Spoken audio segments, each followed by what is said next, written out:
I'd like to make a statement marking tomorrow as International Credit Union Day. Not for credit, not for charity, but for service is a credit union motto.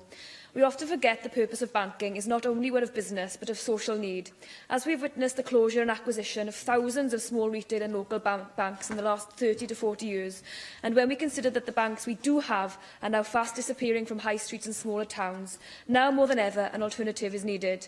Along with greater education surrounding financial inclusion, which I myself have been privileged to work on, more needs to be done to promote credit unions as part of a better financial education and tackling inequality and poverty.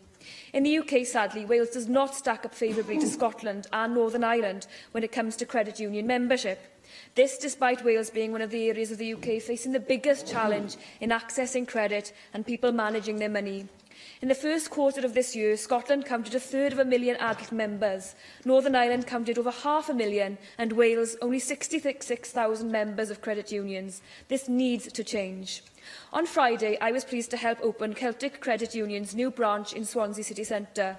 This is the sort of development of the sector we should welcome, and I would urge all members here to get in touch with their local credit unions, support them and help to promote a more secure, financially inclusive and socially responsible alternative for the people of Wales.